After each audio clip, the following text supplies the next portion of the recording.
So this weekend there's a fight in Belfast, Matchroom card with Lee Haskins and Ryan Burnett as the main event. There's one or two names on the sort of undercard that are interesting to discuss. I guess maybe one in particular, and I'd like to kind of round up some of the news. Especially with the David Haye sort of split with Shane McGuigan and some of the action from the weekend as well. So it's a bit of a longish sort of show, but yeah, hope you guys enjoy it. So I guess we'll talk about the first we'll talk about the Belfast card. I mean, the last 2 weeks haven't been stellar, let's put it that way, but I think we got value for money, especially in the last few months with the boxing. Spence versus Brook, Joshua versus Klitschko, and many other fights. Earlier on in the year, DeGale, Jack, some of the lower names as well. Boy Jones Jr., Darryl Williams versus Jermaine Small. I think that there's a rematch on there, so that will be a good fight as well, the rematch. But yeah, I mean, let's kind of talk about the Belfast card. Mike Perez is on the card. He was supposed to face Tommy McCarthy, but Tommy McCarthy's been pulled out or something like that.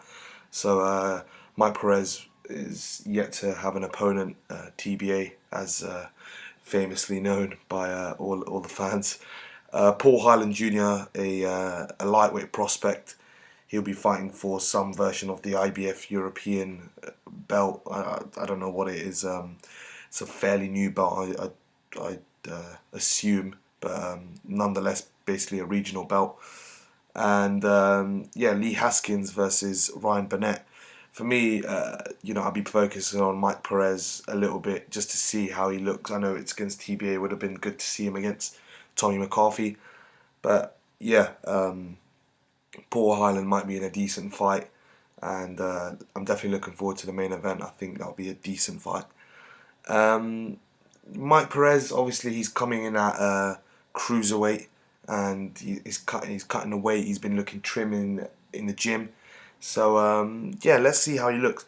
For me, it could be a good move. It could be a bad move. But for me, at heavyweight, he did have the speed because he's a very small sort of heavyweight. So and he could take the punches. So he did seem to have a good chin. Maybe the Povetkin KO seems a bit dubious now that Povetkin's failed some PED tests, but yeah, definitely Mike Perez. It'll be interesting to see how he goes about business and who he faces. I doubt he'll face anyone meaningful, but in maybe in the coming fights, next 2-3 fights, let's see how he looks. Paul Highland, I haven't seen too much of, but I know he's talked about. I've seen bits and pieces of him. Looks okay. So yeah, that's a fight. If anyone wants to tune in, that would be an interesting sort of take. I know he's a local boy, so obviously the support for Paul Highland will probably be really strong. For me, Lee Haskins versus Ryan Burnett. It's a good fight. It's not a great fight, but it's not a terrible fight either. For me, it's classic. It's a classic like veteran versus young upstart. Lee Haskins obviously been around the block. He's had a few good wins. He did win the world title in sort of dubious circumstances. He fought Ryosuke Iwasa, and he won by TKO in that fight, if I remember correctly. If I get that wrong, please correct me in the comment section. So he was the interim title holder. I think Randy Caballero, he held the full version, and he didn't make weight Lee Haskins was one.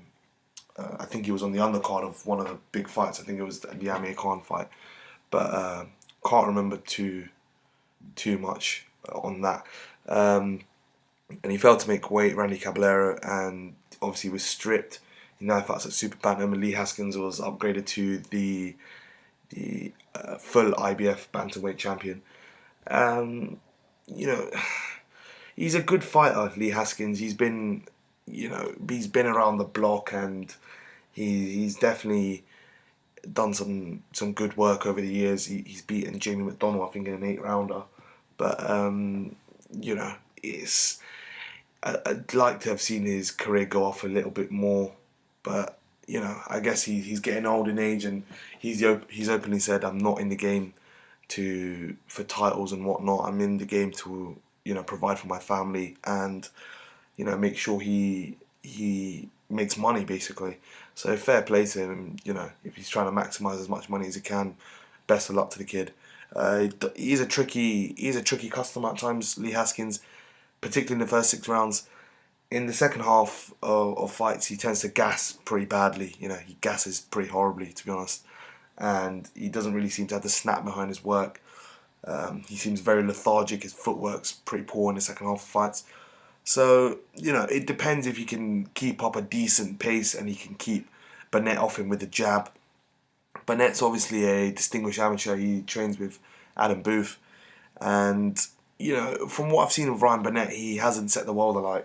He's been pretty lackluster, and this is a big step up in class for him, definitely. The best name on his resume if he loses or wins. Oh, that's the phone. But yeah, I just don't think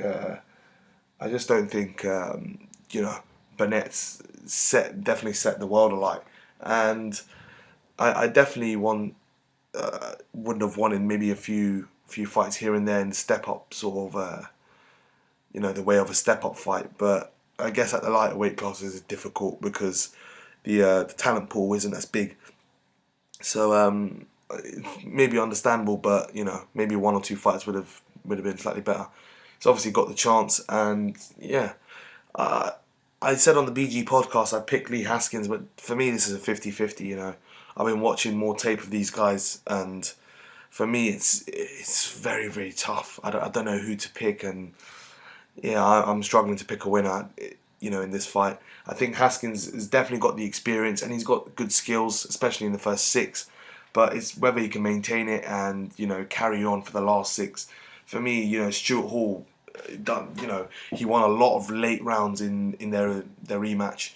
So it's going to be tough to keep the younger, fresher, hungrier fighter maybe off him for Haskins. Burnett will come on strong. Burnett, obviously, he's got youth and upside to his advantage, but maybe the skills, aren't as good as we all thought. So yeah, it just depends. It's a classic experience versus youth fight, and it's a 50-50. I know some people are going to pick Burnett, some people will pick Haskins. Haskins, I only edged him just on experience, but I'm not going to put any confidence in that pick. I wouldn't be surprised at all to see Burnett win down the stretch and get a decision, especially in Belfast. So yeah, for me it's Haskins. I'll pick him, but very, very unconvincing pick for myself. I might just have to sit on the fence. I might have to change that and sit on the fence until I get a better look in the first round or two and see how it goes, I guess. But yeah, close fight, very close fight, and it'll be interesting to see how it pans out on the night, I guess. The weekend had some meaningful action, I guess. Some nothing spectacular. Elida Alvarez, faced John Pascal. He won by majority decision.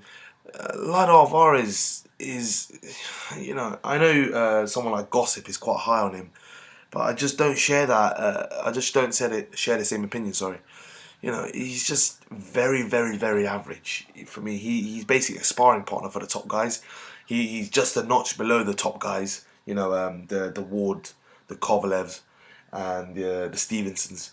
Those guys. He's a notch below them. But at the level below that, I think he can compete pretty well.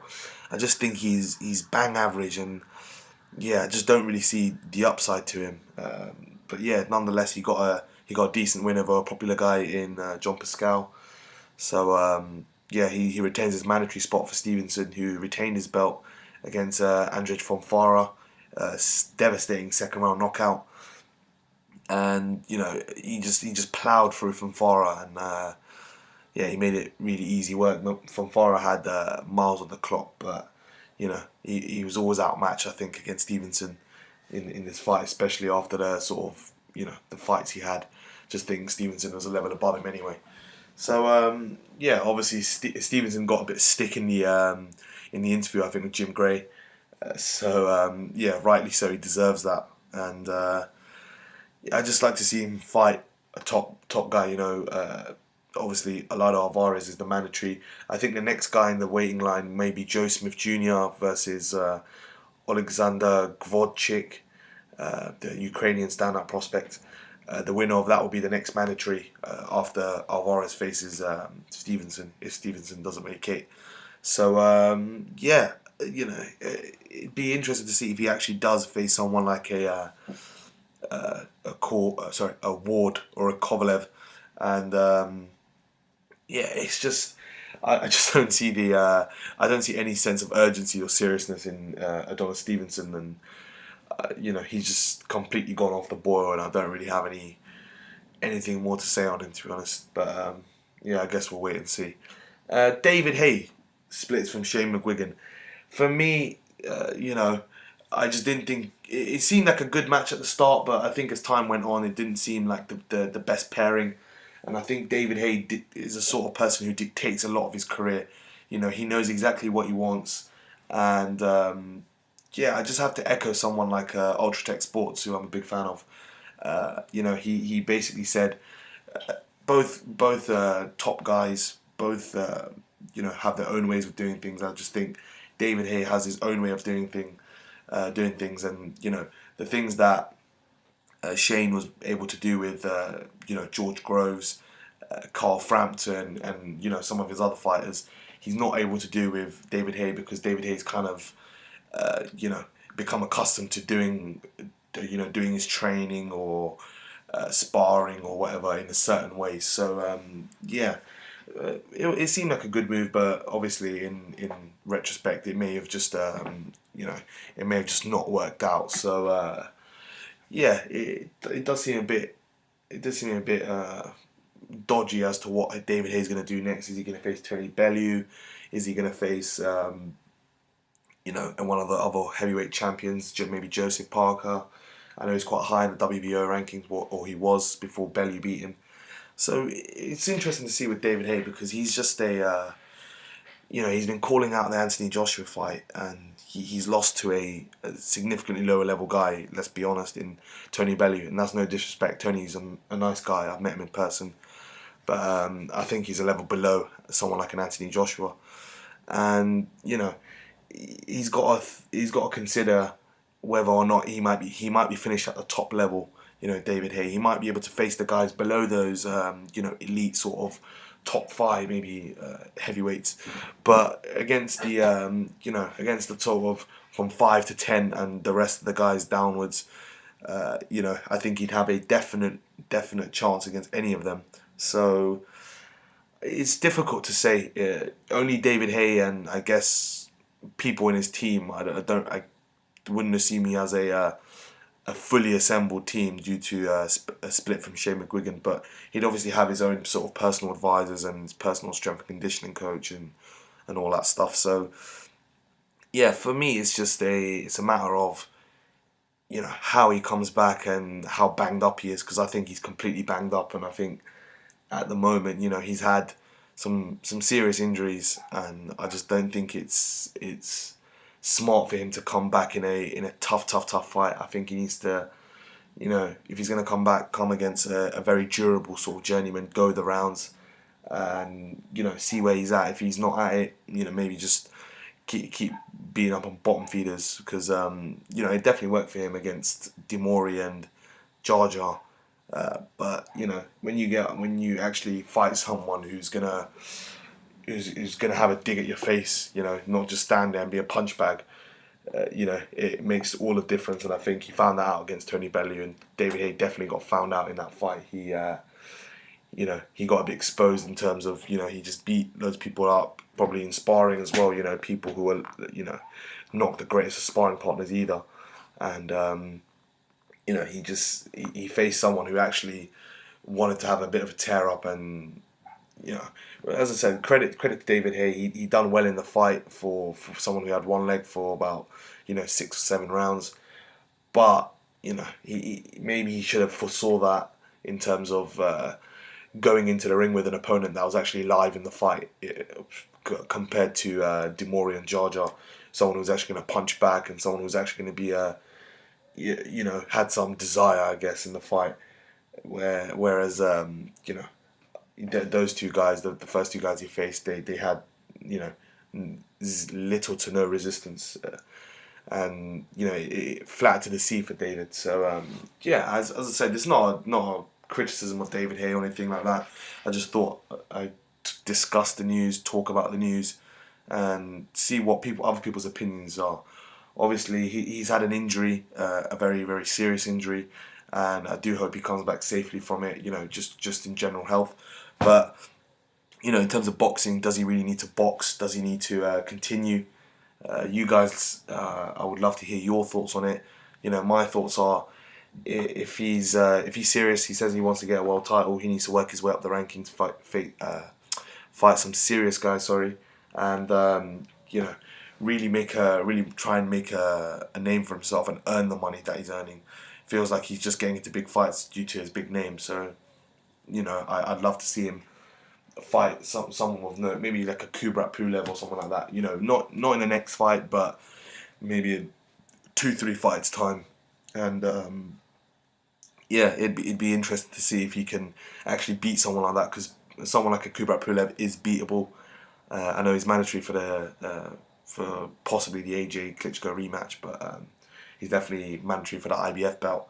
And he could definitely beat someone like that, David Haye. I definitely think if he has anything left, he could beat someone like Pulev, because Pulev isn't up to much. He's been fighting worse opposition, but I guess it's a waiting game with David. I would love to see him back with Adam Booth, but highly doubt that would happen. And I guess it's just he's making good recovery, pretty rapid recovery, but I guess is when we see him in the ring next, how will he look? Who will he face? How much money will he be making? There's a lot more questions than answers with David Haye, and I'd love to see where it goes from here. I guess that's kind of the underlying message of this video. So I've covered everything from the weekend. Covered everything for this coming weekend. So there's not really much to cover, apart from anything else that arises during the week. I doubt something, unless something like maybe a Brooke Golovkin comes up on a complete random, then I'll have to cover it. But I think that's kind of the nuts and bolts for the last week's action. This coming week's action, and the news for the week. There isn't too much, as I said, apart from that. So I'll kind of leave it at that. Let me know your thoughts on everything discussed. Interesting to hear, all of you guys' thoughts. Got a few new subscribers. Shout out to you guys. White Rhino Fanboy is one of them. So shout out you, and a few others who retweet, favorite all the stuff on Twitter. Jared is one of them. So really appreciate that. And just keep supporting. Give a thumbs up and like the video.